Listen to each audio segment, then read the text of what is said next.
राधे कृष्ण दोस्तों। संपूर्ण चराचर जगत पर जो माया ने अपना प्रभाव डाल दिया है उससे हमें मुक्त होना है, और दूसरी तरफ संपूर्ण चराचर जगत के माया का भ्रमात्मक आकर्षण उपासकों को इसी हर आकर्षण को निष्फल कर देता है, निष्प्रभावित कर देता है।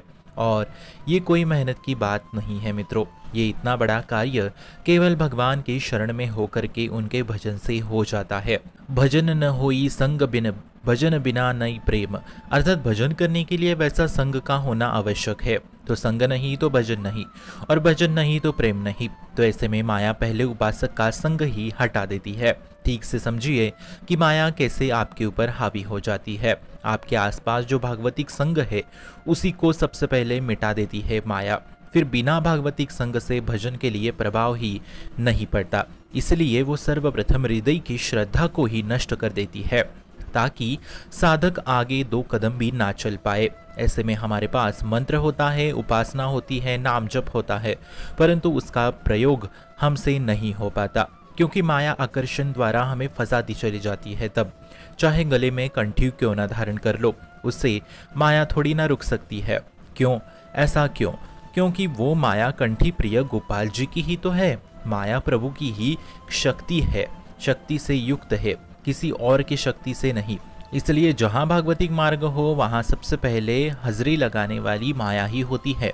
हर एक धाम में भी माया सर्वत्र बसी हुई है, क्योंकि वो धाम द्वारा ही रची हुई है। माया प्रभु की ही एक शक्ति है, और माया द्वारा साधक के जीवन में और संघर्ष आए, उससे वो अहंकार रहित, अभिमान रहित, वासना रहित होकर के दुख में केवल प्रभु को ही याद करे और उन्हीं की शरण लेके उनके भजन में सदैव तत्पर रहे, और वो जन्म मृत्यु से मुक्त हो जाए।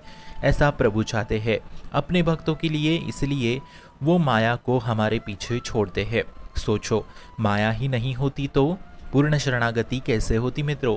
आज माया है तभी हमें पता चल रहा है कि हमारे अंदर काम, क्रोध, वासना ने ऐसा कब्जा किया है कि उनको निकालना मुश्किल हो गया है। इसलिए हरि की माया का प्रभाव उनके भक्तों पर नहीं पड़ेगा तो और किसके ऊपर पड़ेगा? प्रभु के सिवा कुछ भी दिखाई सुनाई दे रहा है तो वो सब माया है। इससे आप स्वयं अंदाजा लगाएं कि माया कितनी विशाल है। आचार्य चरण जी कह रहे हैं, रसना फुटो जो अनरटो, निर की अनकुटो नैन, श्रवण फुटो जो अन सुनो श्री राधा। अर्थात जो नैन और जो श्रवण राधा रानी को नहीं देख पा रहे हैं, राधा नाम नहीं सुन पा रहे हैं, ऐसे नैन और ऐसे श्रवण फूट ही जाए, ऐसा आचार्य चरण कहते हैं। हम प्रभु को कहते हैं मित्रों कि प्रभु कृपा करो, प्रभु कृपा करो। अब प्रभु कृपा ही तो कर रहे हैं मित्रों, माया को आपके पीछे छोड़ के, ताकि माया से हमें पता चले कि हमारे भीतर कितना काम, क्रोध, लोभ, मोह, मद, मत्सर है, और पता चलने के बाद उसको मिटाने के लिए हम और ज़्यादा नाम जप, मंत्र जप, भजन करें। देखो, अब ये कृपा ही तो है, और इतनी बड़ी कृपा कि हमें आज नाम जप मिला है, प्रभु का मंत्र जप मिला है, सब कुछ मिला है, ताकि एक और विकार भी मिट रहे हैं और दूसरी ओर भजन भी हो रहा है। यही तो प्रभु चाहते हैं, इसलिए ये कृपा नहीं तो और क्या है?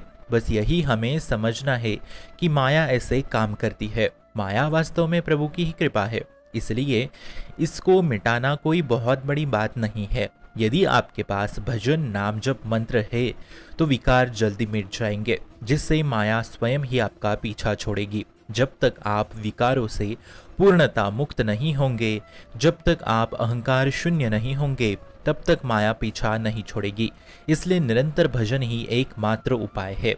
हनुमान महाराज जी कह रहे हैं, हे प्रभु, आपका भजन, आपका स्मरण छूटा, यही विपत्ति है, यही माया है। देखो कितनी बड़ी बात कह दी। अब जैसे राधा राधा कहते हुए संसारिक कार्य कर रहे हो तो किसी में इतना सामर्थ्य नहीं कि वो आपको फंसा पाए। इसलिए गोस्वामी तुलसीदास जी कह रहे हैं, यही कलिकाल मलातन मन कर देख विचार श्री रघुनाथ, नाम बिन नाही ना आग आधार। अर्थात कलयुग मलिन वृत्तियां प्रकाशित करता रहेगा दिन ब दिन। यदि इससे बचना चाहते हो तो एक ही उपाय है, प्रभु रघुनाथ का नाम। इसलिए मित्रों, माया पे विजय प्राप्त करने के लिए केवल केवल और केवल एक ही उपाय बताया गया है, वो है निरंतर भगवान नाम का रटन। शुभम भवतु कल्याणमस्तु।